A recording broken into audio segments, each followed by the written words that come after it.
Bismillah. Assalamualaikum warahmatullahi wabarakatuh. Nah, jadi nama saya Ulul Hidayat. Saya dari jurusan Tadris Ilmu Pengetahuan Sosial, Fakultas Tarbiyah dan Ilmu Keguruan. Nah, baik, langsung saja saya akan membawa materi tentang sistem pemerintahan di Indonesia. Oke, mari kita simak bersama-sama. Nah, jadi yang pertama itu ada yang namanya sistem pemerintahan. Nah, jadi sistem pemerintahan adalah yaitu suatu negara, penyelenggaraan kekuasaan, mengatur rakyatnya dan menjalankan fungsi negara. Nah, jadi Indonesia menganut sistem presidensial sejak Undang-Undang Dasar 1945 dengan prinsip demokrasi dan pemisahan kekuasaan trias politikal. Nah, jadi yang kedua yaitu ada yang namanya ciri-ciri sistem pemerintahan presidensial.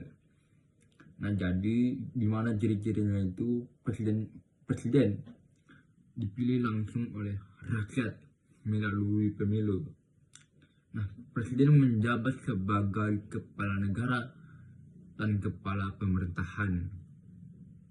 Dan juga presiden memiliki hak prerogatif untuk menunjuk menteri-menterinya. Lanjut, kekuasaan eksekutif tidak dapat dijatuhkan DPR kecuali melalui proses hukum impeachment, dan tidak ada tanggung jawab bersama antara eksekutif dan legislatif. Kemudian yang ketiga yaitu ada yang namanya pembagian kekuasaan di Indonesia, trias politikal. Nah, konsep dari Montesquieu, kekuasaan negara dibagi menjadi 3. Yang pertama legislatif. Nah, legislatif lembaga seperti DPR dan DPD. Fungsinya yaitu membuat undang-undang, mengawasi pemerintah, dan menyusun anggaran APBN. Yang kedua, eksekutif, lembaga presiden, wakil presiden, dan menteri-menteri. Fungsinya yaitu menjalankan pemerintahan dan kebijakan negara. Dan ada yang namanya yudikatif. Yudikatif yaitu lembaga Mahkamah Agung, Mahkamah Konstitusi, dan Komisi Yudisial. Jadi fungsinya ini menekankan hukum dan keadilan, yaitu menyelesaikan sengketa hukum. Kemudian yang keempat yaitu lembaga-lembaga negara dalam pemerintahan Indonesia. Nah, lembaga seperti tugas utama, seperti yang namanya presiden yaitu menjalankan pemerintahan, pemimpin negara atau memimpin negara. DPR membuat undang-undang, mengawasi pemerintah. Kemudian DPD menyuarakan aspirasi daerah. Kemudian masuk pada MPR. MPR melantik presiden, wakil presiden, dan mengubah undang-undang. Kemudian MA mengadili perkara kasasi. Kemudian ada yang namanya MK, menguji undang-undang, menyelesaikan sengketa pemilu.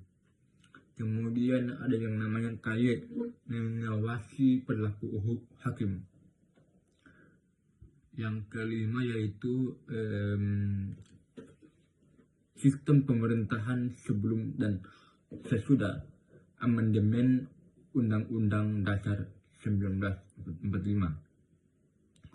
Jadi sebelum amandemen atau sesudah amandemen, presiden dipilih oleh MPR.